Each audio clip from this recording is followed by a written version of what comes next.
Let the countdown begin. 12. You're about to meet 11. One of the best acupuncturists this planet has ever seen. 9. On a quest of enlightenment.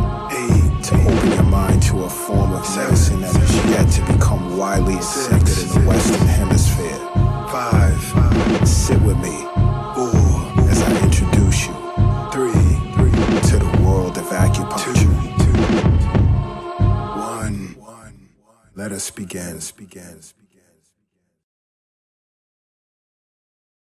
Hello, I'm Dr. Lott, your host and educator from Acupuncture is My Life. I'm very excited today to introduce Elizabeth Madison, a registered dietitian, nutritionist, and weight loss coach. Why? Because this month, November, is National Diabetes Month. And this is a critical time to talk about diabetes because it is a national epidemic. Yes, it is. And as a dietitian in private practice, I specialize in weight loss, diabetes, heart health, and emotional eating. And I find that with a lot of my clients who come to me for weight management, they also have pre-diabetes and diabetes. So I want to thank you for the opportunity to come on your show, Acupuncture is My Life, to talk about why diabetes is something that is completely manageable if you have the right information. And a lot of people are misinformed. They believe a lot of these myths. And my passion is to empower people with information, knowledge, understanding, and wisdom so that they can eat better, feel better, and live better. Well, Elizabeth, I put together a few questions for you today, and I hope you can answer this for my audience as well as myself. Shoot. Because diabetes does concern me as well. What causes diabetes? Now, that's the first myth that a lot of people have, like what exactly causes it. Right. And some people, I think it's hereditary or sugar or different things. But understand there are two top reasons why people develop prediabetes, which another name for that is insulin resistance, and diabetes. And the number one reason is being overweight. Now, I don't mean you have to be excessively overweight. You can be as little as 10% over your optimal weight. And that means that your body is having a little bit of difficulty in managing you because there's a little bit too much of you. And the more weight that you have in your body over your optimal weight, the more challenges your body is going to have. And that puts you at a risk for developing prediabetes and diabetes.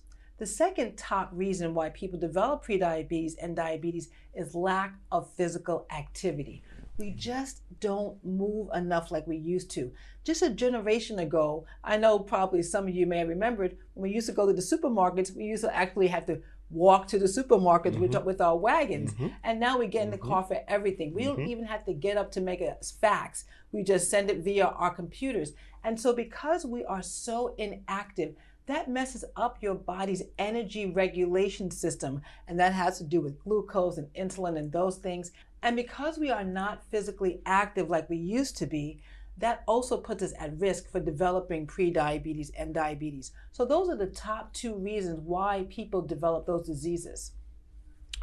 Wow. So another question I have for you is, would you consider diabetes to be hereditary?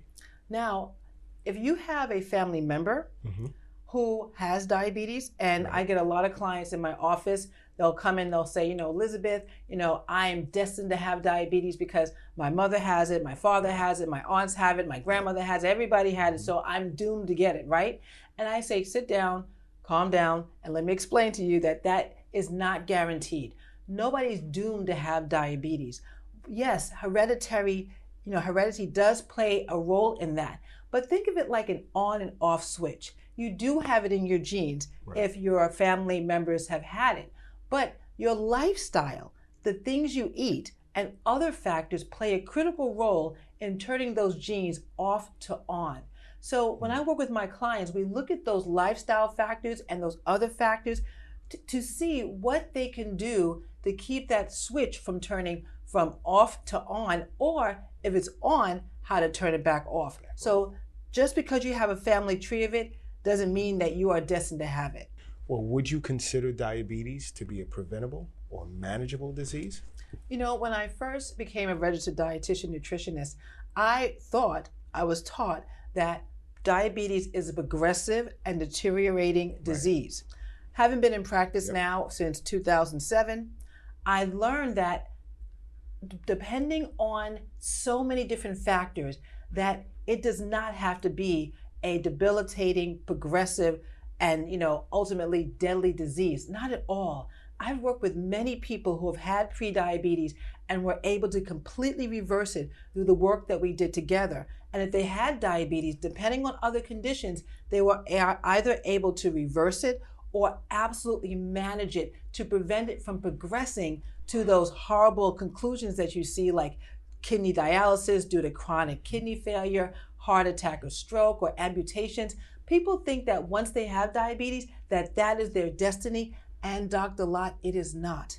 It is not your destiny to have those ultimate outcomes just because you have diabetes. So yes, it is my belief, based on my experience, a lot of the success stories of my clients and the work that we do together, that diabetes can be reversible, preventable, and manageable. Well, would you say eating too much sugar causes diabetes? Now, that's one of the myths that I had to dispel every single week, right? Because we just hear that a lot, right? Oh, if I eat too much sugar, I'm going to get diabetes. Now, I have clients that are vegetarians, that are vegans, and they do not eat a lot of sugar, and they still have prediabetes or diabetes, because it's not the sugar, it's not only the carbs, it's everything that you're eating and how much you're eating. That's the key thing. Because if you eat, let's say you don't eat a lot of sugar, right? Let's say, you're really not into sugar at all, but your portions are like way out there, right? And you're having like more than half a cup of rice when you eat your dinner. Fruits and veggies are kind of scarce in your food plan, or you're eating way too much of everything and you have too much fat on your body. Having too much fat on your body is what causes your glucose management systems to go completely off. It's not the sugar. We need to get that out of our heads. It's everything that you're eating and how it's affecting your body. Well, let me ask you this. What would you consider the top 3 things that you can do to either prevent or manage diabetes? Okay. Now, there are 3 top things that you can do, and this is just a starter because you really need an overall wellness plan, and I'm going to start asking you some questions about that because I think that acupuncture absolutely has to be part of the wellness plan. Right. But just to get you started about thinking about what can I do to prevent diabetes, or if I have prediabetes, how do I manage it to kind of like go back into the green, get out of that danger zone? Or if I do have diabetes, how can I manage it to improve it? And one of the things you want to do is just start looking at what you're eating. Are you eating more non-starchy veggies than starchy veggies? Not that starchy veggies are bad, like potatoes and cassava and yucca and things like that. They're not bad. There are no bad fruits. There are no bad vegetables, okay? Right. Mangoes, pineapples, bananas, they are not bad. They are absolutely permissible. But how much of them are you eating? Right. Is your smoothie like stocked full of too much fruit? Because you can have a smoothie that's like 700, 800 calories. And so you really have to think about, what am I eating? Okay, so first thing, start looking at what you're eating on a daily basis. And when I work with my clients, we look at everything that goes past their lips, because we really when we look at what they're eating every day, we find ways to start tweaking what they're eating. I never tell anybody, you cannot eat this. Because the minute I tell you that you can't eat something, you're going to start dreaming about it, all right? So it's looking at what you're eating, how to make some tweaks to it so you can start making some progress. Number 2, start moving more. If you have a tracker like my Fitbit, all right, I know, Dr. Lott, you have one. I have one, but all right? bad today. I didn't wear it, but I do have one. Okay, I think I've seen you with it on. Okay. I have to tell you, those are so motivating because they remind you to get up and move your body. Yes. Your body was designed to move. That's why we have muscles, all right? And when we don't move, it messes up your energy management system. So on the flip side, when you just start moving more, if you are completing 2,000 steps a day, go to 4. If you're doing 4, go to 6. Slowly start increasing your steps. your body will love you for it, and your body will start to regulate itself, reset itself, so it can better manage those glucose and insulin issues, so you can start managing your diabetes. And third, really take a look at what else is going on in my life. Is my lifestyle sabotaging what I'm doing? Am I too stressed? Because I have to tell you, I work with my folks and we develop an amazing customized food plan. All right. We look at what they're eating. We talk about meal plans. We talk about fitness and exercise. But if your stress level, if your sleep level is not optimal, you will have limited impact just from a nutrition intervention. So it's really important for you to take a look at not just your food and how much you're moving, but your whole entire lifestyle, because that will either make or break how you're able to manage and or prevent and or reverse diabetes. Now, let me ask you a question, because we've been working together for a while, and as a registered dietitian and weight loss coach, I take a nutrition approach, nutrition interventions to help people manage their diabetes, all right, and their weight and other factors. But acupuncture can play a very critical role in managing diabetes and prediabetes. So I want you to tell me how acupuncture can help my clients and all of our clients to help better improve how they manage their diabetes. Okay, first and foremost, acupuncture is focused on establishing or reestablishing homeostasis within the body. It follows the symbol of yin and yang. When you study the symbol in and of itself, it speaks of balance. With balance, the body can heal itself. Now, when it comes to diabetes, 3 major organ meridians are affected. 1 is the lung meridian, 2 is the stomach meridian, and 3 is the kidney meridian. Now, the torsos of our body have 3 sections. You have your upper jiao, which represents the upper third of the body, your middle jiao, which represents the middle third of your body, and the lower jiao, which represents the lower third of the body. Within these 3 jiaos, you have the lung meridian, which is in the upper jiao, the upper third, the stomach meridian, which is in the middle jiao, the middle third of the torso, and the kidney meridian, which is in the lower third, the lower jiao of the torso. So do all 3 jiaos play a role in diabetes? Yes, they do. Okay. They can act alone, or they can act together as a team. Okay. Now, when we speak of the upper jiao, where the lung meridian resides, it's responsible for the water passageways in the body. Okay, it's responsible for creating qi to give us energy to do things, to act. Now, if the lung meridian is affected, qi stagnates. And when qi stagnates, fluid cannot roam throughout the body, and heat develops. And that then spawns the symptomology of polydipsia, of the 3 Ps. Now, in representation of the middle jiao, the stomach meridian is affected. Because the lung meridian in the upper jiao is not properly allowing for the passage of water and qi, food stagnates in the middle jiao. Also, what causes stagnation in middle jiao is excessive consumption of alcohol, greasy foods, genetically modified foods, and so forth. So with this stagnation, heat develops. And with that heat, we crave more food, and that leads to the second P of the 3 Ps relative to type 2 diabetes, and that's polyphagia. Now, that makes a lot of sense, because I get a lot of clients who tell me that they're always craving carbs.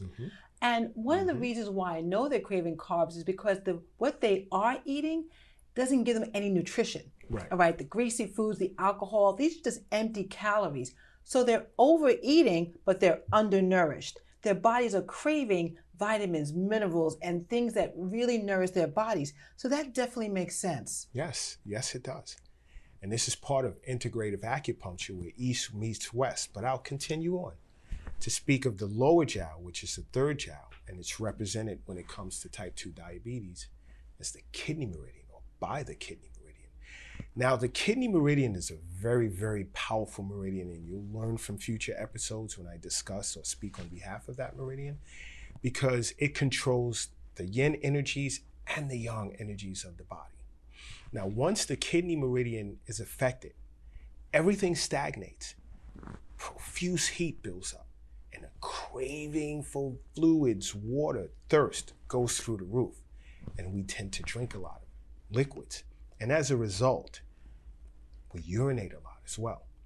And that's the third P of the 3 Ps relative to type 2 diabetes, and it's polyuria. Now, again, you said something about East meeting West. Okay. Now, when we work with a lot of clients, because they're not eating the right foods, because they're eating too much foods, and there's a buildup of glucose in the bloodstream, what the kidneys, their job is to filter.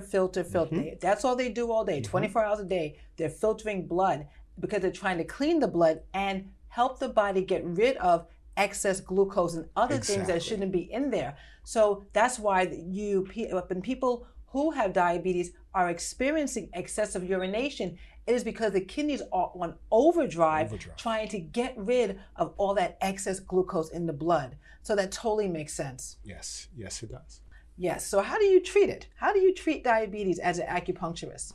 Well, based on symptomology, I'd automatically know which yin organ to go to that's deficient. And then I would perform a diagnosis where I would do a tongue and pulse diagnosis, and I can read from your tongue and how your pulse is beating. It's telling me what's deficient in the body. Also the symptomology, let's say excess thirst. The first thing I'm going to look for is how or in what ways is your lung meridian deficient, and support it with how is your kidney meridian deficient. If you tell me excess hunger, cravings for food, I'm going to start right with the stomach meridian. And I'm going to perform a diagnosis to determine how your stomach meridian is out of balance. If you tell me excess urination, which a lot of times works in tandem with excess thirst, I'm going to look at the kidney meridian and I'm going to perform a specific diagnosis that'll tell me how your kidney meridian is out of balance. Then I put together a treatment protocol because the body has hundreds of points on it that represent certain functions relative to each meridian. And through years of training, I've learned which points help to nourish an organ through sedation and tonification.